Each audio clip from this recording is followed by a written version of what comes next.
Hello friends, സാന്ത്വനത്തിലേക്ക് എല്ലാവർക്കും സ്വാഗതം. അങ്ങനെ നമ്മുടെ മീനാക്ഷിയും കുടുംബത്തിലുള്ള അച്ഛനും അമ്മയും ആകാശും എല്ലാവരും കൂടെ ചേർന്ന് പുതിയ കാറിൽ എല്ലാവരും സവാരിയൊക്കെ ചെയ്തിട്ട് തിരിച്ച് വീട്ടിലേക്ക് വരാം കേട്ടോ. അവർക്ക് ഭയങ്കര സന്തോഷമാണ്. ആകാശിനാണ് ഏറ്റവും കൂടുതൽ സന്തോഷം. അപ്പോൾ ഈ കാറ് ദേവമംഗലത്തേക്ക് കൊണ്ടുപോകണമെന്ന് തന്നെയാണ് അച്ഛനും അമ്മയും നിർബന്ധിക്കുന്നത് കേട്ടോ. അതും കേട്ടിട്ട് അവർ അകത്തേക്ക് കയറി വരുമ്പോൾ ആകാശിന് ഭയങ്കര സന്തോഷം. ആകാശ് മീനാക്ഷിയോട് വീണ്ടും വീണ്ടും പറയാം, കൊള്ളാമല്ലേ, നല്ല രസമുണ്ടല്ലേ, കൊച്ചു കുട്ടികളെ പോലെ എന്തോ ഒരു സ്നേഹം കിട്ടിയതുപോലെയൊക്കെ ഇങ്ങനെ പെരുമാറുക. അകത്തേക്ക് കയറി വന്ന് അച്ഛൻ പറയുന്നുണ്ട്, അതെ ഇന്ന് എന്തായാലും പെട്ടെന്നൊന്നും ഇവിടുന്ന് പോകാൻ പറ്റില്ല, ഇവിടുത്തെ ഫുഡും കാര്യങ്ങളൊക്കെ ഞാൻ ഉണ്ടാക്കി വെച്ചിട്ടുണ്ട്, എല്ലാം കഴിച്ചിട്ട് പോയാൽ മതി. അപ്പോൾ മീനാക്ഷി പറഞ്ഞു, അച്ഛാ അങ്ങനെ പറഞ്ഞാൽ ശരിയാവത്തില്ല, അവിടെ കടയിൽ പോവേണ്ടതാ ആകാശിന്. ഇപ്പം തന്നെ അച്ഛന് നല്ല വിഷമമായിട്ടുണ്ടാവും ഇപ്പോൾ കടയിൽ നിന്ന് ഇറങ്ങി ഓടി വന്നത്. ഓ അതെന്താ മീനാക്ഷി അങ്ങനെ പറയണേ, ബാലൻ അങ്ങനെ വിഷമിപ്പിക്കേണ്ട കാര്യമൊന്നുമില്ല, അവിടെ അല്ലാതെ തന്നെ വേറെ ജോലിക്കാരൊന്നും ഇല്ലേ ആകാശേ? ആ ഉണ്ട്, മാമനുണ്ട്, പിന്നെ വേറെ രാമേട്ടനുണ്ട്, എല്ലാവരും ഉണ്ട്. എന്നാലും ഞാനും ഉണ്ടാവണമല്ലോ, എന്നാലും വല്ലപ്പോഴും അല്ലേ, എന്നും കടാന്ന് പറഞ്ഞ് ഇങ്ങനെ കിടന്നാൽ മതിയോ? ഞാൻ ഇപ്പോൾ കാറ് വാങ്ങിത്തന്ന അതുമാത്രമല്ല, വേറെയും ചില കാര്യങ്ങളൊക്കെ നമ്മുടെ മനസ്സിലുണ്ട്, നല്ലൊരു വീട് വെച്ച് തരണമെന്നും ഒക്കെ. പിന്നെ നിങ്ങളുടെ ഒരു പേരക്കുട്ടി ഇവിടെ തന്നെ ഓടി കളിക്കണം, അതൊക്കെയാണ് ഞങ്ങളുടെ ആഗ്രഹം എന്ന് അച്ഛനും അമ്മയും കൂടെ പറയാം കേട്ടോ. അപ്പോൾ എന്നിട്ട് മീനാക്ഷി എടുത്ത് പറയുന്നുണ്ട്, അവിടെയാണെങ്കിൽ ബാലനെ സ്നേഹിക്കാനും പരിചരിക്കാനും ഒക്കെ അവിടെ വേറെ മക്കളുണ്ടല്ലോ, മരുമക്കളും ഉണ്ട്. പക്ഷേ എനിക്കാകെ ഒരൊറ്റ മോളേ ഉള്ളൂ, മീനാക്ഷി മാത്രം. അപ്പോൾ അവളിവിടെ നിൽക്കണമെന്നും ഞങ്ങളുടെ കൂടെ നിൽക്കണമെന്നൊക്കെ ഞങ്ങളും ആഗ്രഹിക്കില്ലേ? അത് വല്ലപ്പോഴും കിട്ടുന്ന സന്തോഷമല്ലേ, അതുകൊണ്ടാണ് ഞങ്ങളിങ്ങനെ പറയണമെന്ന്. എന്നിട്ട് അവർ സംസാരിച്ചുകൊണ്ട് നിൽക്കുന്ന സമയത്താണ് പെട്ടെന്ന് ഒരു കോള് വരികയാണ്. അയ്യോ അച്ഛനാ വിളിക്കണേന്ന് പറഞ്ഞിട്ട് സംസാരിക്കാനായിട്ട് ആകാശ് പുറത്തേക്ക് പോവാം. അങ്ങനെ ബാലൻ വിളിച്ച് ചോദിക്കുക, ഇതുവരെയായിട്ട് നിനക്ക് അവിടെ നിന്ന് ഇറങ്ങാറായില്ലേ, എന്താ നീ ഇവിടെ ഗോമതി സ്റ്റോറൊക്കെ നീ മറന്നോ എന്നൊക്കെ വിളിച്ച് ചോദിക്കാം. പക്ഷേ ആകാശ് പറയുന്നുണ്ട്, അച്ഛാ പറ്റിപ്പോയി, ഇവിടെ വന്നപ്പോൾ ഒരു വലിയ സന്തോഷ വാർത്ത ഉണ്ടായിരുന്നു, അതുകൊണ്ട് എനിക്കതിൽ ആയിപ്പോയി, ഞാൻ അതുകൊണ്ടാണ് വിട്ടുപോയത് അച്ഛൻ, ഞാൻ അങ്ങനെ ഗോമതി സ്റ്റോറിന് മറക്കുമോ? അച്ഛൻ അങ്ങനെയൊന്നും വിചാരിക്കില്ല, ഞാൻ ഇപ്പം തന്നെ കടയിലേക്ക് വരുമോ? ഓ നീ വരണതും വരത്തൊക്കെ നിൻ്റെ ഇഷ്ടം, നീ പല കാര്യങ്ങളും നീ ഇപ്പോൾ മറച്ച് വെക്കുന്നുണ്ടെന്ന് എനിക്കറിയാം. അയ്യോ ഇല്ല ചാ, ഞാനൊന്നും മറച്ച് വെക്കുന്നില്ല. ആരാ പറഞ്ഞ മറച്ച് വെക്കുന്നില്ലെന്ന്? എനിക്ക് നിന്നെ നന്നായിട്ടറിയാം. പിന്നെ ഇപ്പം എനിക്ക് ഒരു കാര്യം ബോധ്യമായി, ആര്യനാണ് ഇതിനേക്കാളും ഭേദം. അവൻ ഒന്നുമില്ലെങ്കിലും എന്തെങ്കിലുമൊക്കെ എടുത്തടിച്ച് മറുപടി പറഞ്ഞാലും അവൻ നിന്നെക്കാളും ഭേദം. അവൻ്റെ ഉള്ളിലെ കള്ളത്തരവും കുശുമ്പും കുഞ്ഞായ്മയും ഒന്നുമില്ല. അവനെ എന്തുണ്ടെങ്കിലും മൂത്തൂക്കി വിളിച്ചു പറയുന്ന സ്വഭാവം മാത്രമേ ഉള്ളൂ എന്ന് ആര്യനെ പുകഴ്ത്തി അങ്ങ് പറയാട്ടോ. പക്ഷേ ആകാശ് വല്ലാതെ നാണം കെട്ടുപോയി, കളിയാക്കലും ഒക്കെ. ബാലൻ ശരിക്കും വഴക്കൊടുക്കാണ്, നീ അങ്ങനെ ഓടിക്കേറി, നീ ഇങ്ങനെ കടയാണെന്ന് പറഞ്ഞ് ഉത്തരവാദിത്തമല്ല, നീ ഇങ്ങോട്ട് വരേണ്ട ആവശ്യമൊന്നുമില്ല എന്നൊക്കെ പറഞ്ഞ് കുറേ വഴക്കൊടുക്കുക. പക്ഷേ മീനാക്ഷി ചെന്ന് ആകാശിനോട് പറയണം, ആകാശേ അച്ഛൻ ഇവിടെ നമുക്ക് സ്നേഹമൊക്കെ കാണിക്കുന്നതൊക്കെ ശരി തന്നെ, കാറ് എടുക്കാൻ വാങ്ങിച്ചതൊക്കെ ശരി തന്നെ, പക്ഷേ ഈ കാറൊന്നും കൊണ്ട് നമുക്ക് ദേവമംഗലത്ത് പോകണ്ട. അതെന്താ മീനു അങ്ങനെ പറയണത്? കൊണ്ടുപോകാതിരുന്നാൽ? അല്ല എനിക്കെന്തോ പോലെ നമ്മുടെ അവിടെ അച്ഛനൊന്നും അത് ഇഷ്ടമാവും തോന്നുന്നില്ല. ആര് പറഞ്ഞു ഇഷ്ടമാവില്ലെന്ന്? പിന്നെ കൊണ്ടുപോകാതെ നമുക്ക് വാങ്ങിച്ചെന്നല്ലേ, ഞാൻ കൊണ്ടുപോകും മീനാക്ഷി എന്ന് ആകാശ് പറയാം. ഇല്ല, നമ്മൾ എത്രയൊക്കെ ആയാലും അതിനൊരു പരിധിയില്ലേ ആകാശ്, അതും നമ്മൾ ചിന്തിച്ച് വേണം പ്രവർത്തിക്കാൻ എന്നൊക്കെ മീനാക്ഷി പറഞ്ഞു കൊടുക്കാം കേട്ടോ. എന്നാലും ആകാശ് അത് കേൾക്കണില്ല. പക്ഷേ ആകാശിൻ്റെ സ്നേഹം കൊണ്ട് വളച്ചെടുക്കാൻ പറ്റുന്ന അച്ഛനും അമ്മയ്ക്കും മനസ്സിലായിട്ടുണ്ട്. അങ്ങനെ അവർ വീണ്ടും ചെന്ന് പറയാം, എന്തിനാ മോളെ അങ്ങനെയൊക്കെ പറയുന്നത്? അങ്ങനെയൊന്നുമില്ല, അവന് നമ്മൾ വേണ്ടുവോളം സ്നേഹം കൊടുക്കുന്നതല്ലേ, അവൻ നമ്മുടെ മരുമകനല്ല മകനായിട്ടാണ് കാണുന്നത് എന്നൊക്കെ പറഞ്ഞ് ഇങ്ങനെ സ്നേഹം കൊണ്ട് മൂടി വയ്ക്കാം കേട്ടോ. അവരെന്തായാലും ആ ഒരു ഇതിലേക്ക് ആയിട്ടുണ്ട്. പിന്നെ നമ്മുടെ ദേവിയാണെങ്കിൽ ആനന്ദിന് ഭക്ഷണമൊക്കെ കൊടുത്തല്ലോ, വീട്ടിൽ വന്നിട്ട് ആനന്ദിനോട് ശരിക്കും പറയുന്നുണ്ട്, അതേ നിങ്ങൾ മറ്റുള്ള അനിയന്മാർക്ക് വേണ്ടി ഇങ്ങനെ ജീവിക്കാൻ നിൽക്കരുത്, എന്നെയും കൂടെ കൊണ്ടുപോകണം, ഹണിമൂണിന് കൊണ്ടുപോകണം, കുറച്ച് സൈഡിൽ പറഞ്ഞിട്ട് ഇതുവരെയായിട്ട് എന്നെ കൊണ്ടുപോകണം നിങ്ങൾക്ക് തോന്നുന്നുണ്ടോ എന്നൊക്കെ പറഞ്ഞ് ഒത്തിരി പറയാം കേട്ടോ. അവസാനം എന്നിട്ട് ആനന്ദ് പറയാം, നീ സമാധാനപ്പെടുന്നു, ഞാൻ കൊണ്ടുപോകാമെന്ന് പറഞ്ഞല്ലോ, പിന്നെ എന്തിനാ ഇങ്ങനെ നീ വിഷമിക്കണമെന്ന് ചോദിക്കാം. പിന്നെ അല്ലാണ്ട് ആനന്ദേട്ടൻ്റെ സ്വഭാവം വെച്ചിട്ട് ഇത് നടക്കുന്നൊന്നും എനിക്ക് തോന്നണില്ല എന്നിങ്ങനെ പറയാം. അങ്ങനെ പറയല്ലേ ദേവി, ഞാൻ ആലോചിക്കട്ടെ എന്ന് പറഞ്ഞില്ലേ.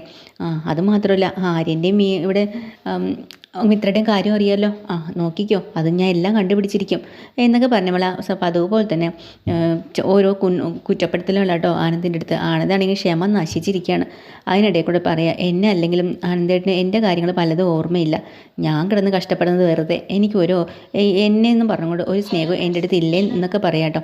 അപ്പോൾ സ്നേഹം ഇല്ലെന്ന് ആരാടി പറഞ്ഞത്? ഉണ്ടെങ്കിൽ പിന്നെ ഒരു കാര്യം ചെയ്യും, ഞാൻ പറയണം ഞങ്ങളുടെ കല്യാണം കഴിഞ്ഞ ആ ഒരു ഡേറ്റ് ഒന്ന് പറഞ്ഞേ ആനന്ദേട്ടാൻ ചോദിക്കട്ടോ. ആനന്ദ് ഒരുപാട് നേരം ഓർമ്മിച്ചെടുത്തിട്ടാണ് പറഞ്ഞേട്ടോ. അതിനും ദേവി ശരിക്കും വഴക്ക് കൊടുക്കുന്നുണ്ട്.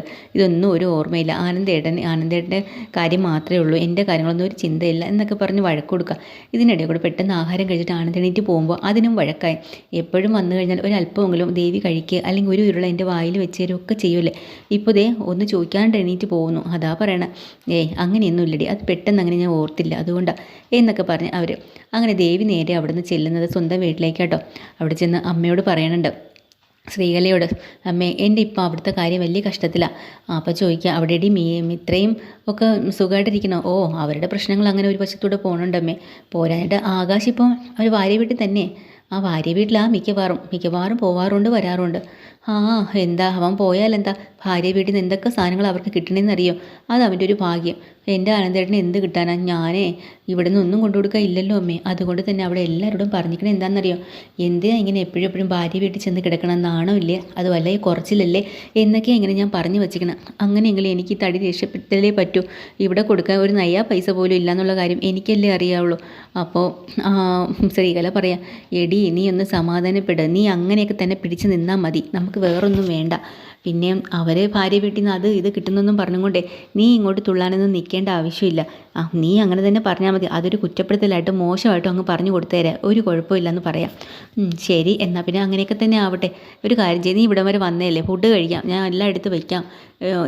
അപ്പോൾ വിദ്യയോട് പറയാം, വിദ്യ ആഹാരമൊക്കെ എടുത്ത് വയ്ക്കുക, നമുക്ക് കഴിക്കാമെന്ന് പറയാം. അങ്ങനെ അവരെല്ലാവരും കൂടെ അവിടെ ഭക്ഷണം കഴിക്കട്ടോ. ഈ സമയത്ത് നമ്മുടെ മിത്ര ആകെ ടെൻഷൻ പിടിച്ച് അകത്തിരിക്കുകയാണ്. മിത്ര ആര്യനോട് പറഞ്ഞ് കരയുന്നുണ്ട്. വേണ്ടായിരുന്നു ആര്യ, നമ്മൾ ചെയ്തത് അബദ്ധമായി പോയെന്ന് തോന്നുന്നു, അവനെ ഇടിക്കുകയും കൊല്ലൊന്നും ചെയ്യേണ്ടായിരുന്നു, കാര്യങ്ങൾ പറഞ്ഞ് പിരിഞ്ഞാൽ മതിയായിരുന്നു. അപ്പോൾ ആര്യന് ദേഷ്യം വരിക. അപ്പോൾ ആര്യം പറയാം, കാര്യങ്ങൾ പറഞ്ഞ് നല്ല രീതിയിൽ പിരിയാനല്ലേ നമ്മൾ അവിടെ വരെ പോയത്, പക്ഷെ അവനല്ലേ അങ്ങനെ ചെയ്തത്. അതെ, നീ എൻ്റെ കൈ പിടിച്ച് നടന്നപ്പോൾ അവൻ എന്തിനാണ് തിരിച്ച് വലിച്ചു പിടിച്ചത്, അതുകൊണ്ടല്ലേ ഇപ്പോൾ ആര്യം കയറി ഇടപെടേണ്ടി വന്നത്. ദൈവമേ, അവൻ എന്താ സംഭവിക്കുക, പോലീസ് അന്വേഷിച്ച് വരും, ഭയങ്കര ടെൻഷനാട്ടോ. അപ്പോൾ ആര്യം പറയാം, നീ ഒന്നും മിണ്ടാതിരിക്കും, നീ ആയിട്ട് ഇവിടെ ഉള്ളവരെ അറിയിക്കരുത്, നിൻ്റെ ഈ ഓവർ ടെൻഷൻ കാരണം എല്ലാവരും എല്ലാം അറിയുമെന്നാണ് എനിക്ക് തോന്നണം. വീണ്ടും ഇത്ര നിർത്തണില്ല. ആര്യ എനിക്ക് പേടിയാവണം, ആര്യ എനിക്ക് പേടിയാവണം, ഇത് തന്നെ പറഞ്ഞിരിക്കുക.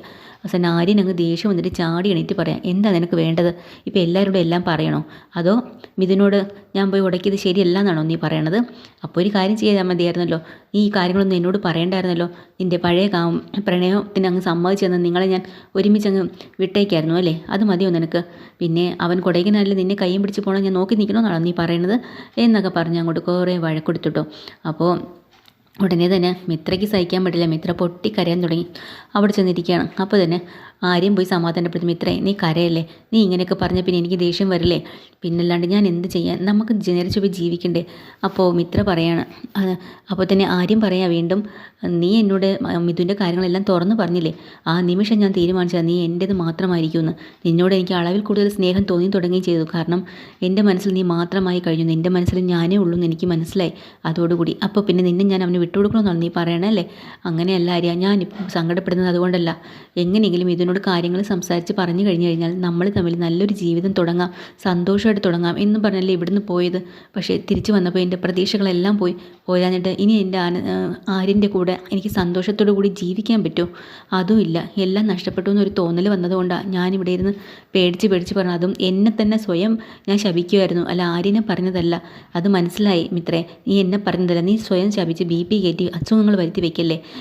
ഒരു കാര്യം നീ നോക്കിക്കോ, എനിക്ക് നീ മാത്രമേ ഉള്ളൂ, എനിക്ക് നിന്നെ അത്രയ്ക്ക് ജീവനാണ്, ഞാൻ ഇനി ആർക്കും നിന്നെ വിട്ടുകൊടുക്കില്ല. നീ ഒന്നുകൊണ്ടും പേടിക്കണ്ട, നിൻ്റെ കൂടെ എല്ലാത്തിനും ധൈര്യമായിട്ട് ഞാൻ കൂടെ ഇല്ലേ, ഇതൊന്നും വലിയൊരു ഇതാവില്ല, നീ ധൈര്യമായിട്ടിരുന്നോ മിത്രയെന്ന് പറഞ്ഞിട്ട് മിത്രയെ കെട്ടിപ്പിടിക്കുക കേട്ടോ. കെട്ടിപ്പിടിച്ച് അവർ തമ്മിലങ്ങനെ ചേർന്ന് നിൽക്കുകയാണ്. ജീവിതത്തിൽ ആദ്യമായ ആര്യൻ്റെ ആ ഒരു സാമീപ്യം മിത്രയ്ക്ക് കിട്ടിയപ്പോൾ മിത്രയും ഒരുപാട് സ്നേഹത്തോടുകൂടി ആര്യനെ കെട്ടിപ്പിടിച്ച് നിൽക്കുന്നത്തെ എപ്പിസോഡ് തീർന്നിട്ടോ.